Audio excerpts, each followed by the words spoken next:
चलिए, तो अपना जो नेक्स्ट टॉपिक है उसका नाम है ऑपेरिन एंड हॉल्डेन का सिद्धांत, है ना। ऑपेरिन एंड हॉल्डेनवाद भी कहते हैं इसको, या जैव रसायनवाद भी कहते हैं, या आधुनिकवाद भी कहते हैं, बहुत सारे नाम से जानते हैं ना। तो पीछे का जो टॉपिक था फ्रांसिस्को रेड्डी का प्रयोग और लुई पास्चर का प्रयोग, तो ये जीवात जीवोत्पत्ति सिद्धांत था। उसके जस्ट बाद आएगा ब्रह्मांड सिद्धांत, आकस्मिक अकार्बनिक उत्पत्तिवाद सिद्धांत, तो उन सब का पढ़ लीजिएगा। उसका जस्ट नेक्स्ट टॉपिक आता है आधुनिक परिकल्पना, जिसमें आता है ऑपेरिन एंड हॉल्डेन का सिद्धांत, है ना। तो नॉर्मल जो डिटेल से उसको देखिएगा। ये जो ऑपेरिन हॉल्डेन सिद्धांत है ये भौतिक या पदार्थवाद भी कहलाता है। कौन कौन से वाद? भौतिकवाद भी कह सकते हैं, और उसको हम लोग और एक वाद से नाम जोड़ सकते हैं, पदार्थवाद। कौन सा वाद? पदार्थवाद के नाम से जानते हैं, है ना। ऑपेरिन और हॉल्डेन का सिद्धांत के अनुसार देखिए, पहला पॉइंट आता है कि जीवन की उत्पत्ति पृथ्वी की उत्पत्ति से संबंधित है। मतलब जीवन का जो उत्पत्ति हुई है वो पृथ्वी की उत्पत्ति से संबंधित है। मतलब पृथ्वी पहले नहीं था, ऐसा बोला जा रहा है ना। पृथ्वी की उत्पत्ति हुई है, तो जीवन की उत्पत्ति है पृथ्वी की उत्पत्ति से संबंधित तथा समुद्र अर्थात जल में हुई है। इसका अर्थ यह है कि जो जीव की उत्पत्ति हुई है इस सिद्धांत के अनुसार, ऑपेरिन हॉल्डेन परिकल्पना के अनुसार, जीव की जो उत्पत्ति हुई है ना, वो जल में हुई है। ठीक है। दूसरा पॉइंट ये है कि जीवन की उत्पत्ति, जीव की उत्पत्ति बोल रहा था इसको मैं, जीवन जीव दोनों एक ही है। ठीक है।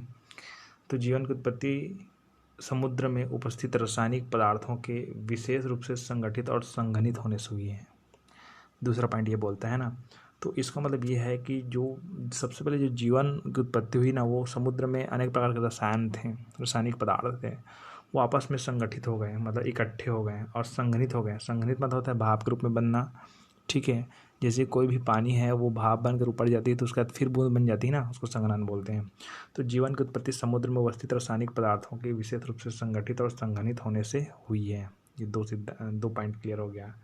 तीसरा पॉइंट देखिए कि जीव की उत्पत्ति से पहले जटिल एवं वृहद रासायनिक पदार्थ के अणु, डीएनए और आरएनए जैसे पदार्थ बने। मतलब जैसे कोई भी जीव की उत्पत्ति हुई है तो ये मान लिया एक जीव है, तो जीव की उत्पत्ति से पहले जटिल तथा वृहद रासायनिक पदार्थ जैसे कि डीएनए और आरएनए बने, है ना। तो डीएनए आरएनए जब बने ना, तभी उन्हीं से क्या बना? जीव बना।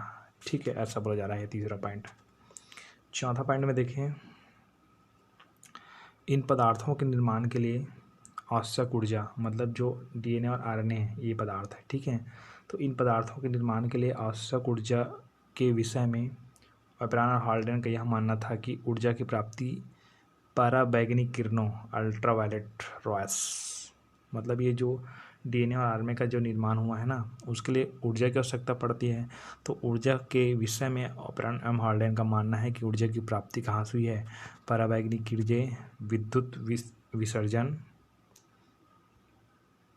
वितरण भी बोलते हैं इसको, विसर्जन भी बोलते हैं, वितरण भी बोलते हैं, विद्युत वितरण तथा